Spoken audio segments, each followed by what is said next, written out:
this is Mr. Koba from ITeens Lab. This is the 19th video in our series explaining how to use Unity. This time, just like last time, we're going to take a closer look at the canvas features.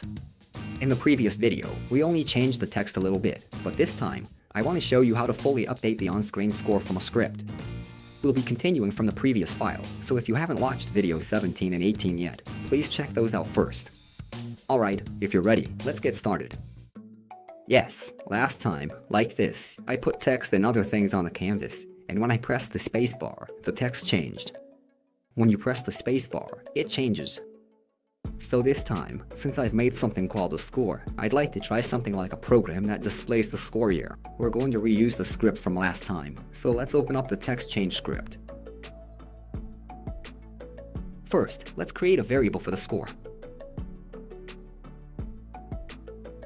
We'll create a variable called score to store the number of items. Right here, yes. By declaring private int score, we've prepared a box named score to hold an integer value. Also, there are some unnecessary comments left over from last time, so I'll go ahead and delete those. Alright, let's take a look.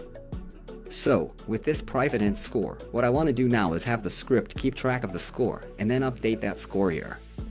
Since we haven't actually made the game yet, for now, let's just make it so that pressing the A button increases the score.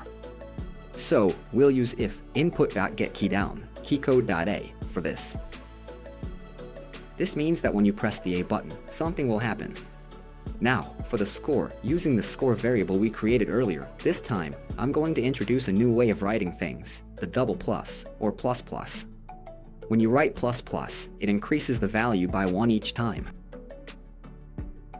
It means when you press the button. Now, about the score, using the score variable we made earlier, right here. This time, I'll show you a new way to write things, the double plus, or plus plus. When you write plus plus, it means to increase the value by 1. So, when you press the A button, the score, your points, will go up by 1 each time. Now, when we increase it, let's check what happens to the score using the debug log. Let's save and try it. Alright, now let's run it. Since we haven't written the script to update the text on the screen yet, please press the button and check the console window. When you do that, you'll see the score keeps increasing like this. It looks something like this. So now, we've created a variable called score, and every time you press the A button, the value inside score increases 1, 2, 3, 4, 5, and so on. And we're displaying that using debug log. So, every time you press the A button, it shows up in the debug log. Now, let's go ahead and write a program to update the text on the screen as it changes. And just like last time, we're going to use text. This time, it's the score text. So, I've prepared a variable to hold the score text. Now, let's grab it the same way we did before. Score text equals, let's use GameObject.find. The name is score. Then, getComponent, text. Alright, with this, just like last time, we're searching for the GameObject named score, pulling out its text component, and storing it in this score text variable. That's what this line does.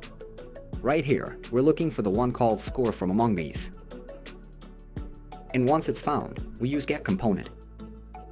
So, this score here, we find it, and then use getComponent to get its text component. Then, the component we got is stored in this box called score text. That way, we can now manipulate whatever is inside this score text. Here's the score text. Text equals, just like this, score plus. You write score like this. So, what this does is, this part here is just a string, just plain text. By writing score here, it allows you to display the actual value of the score as it is.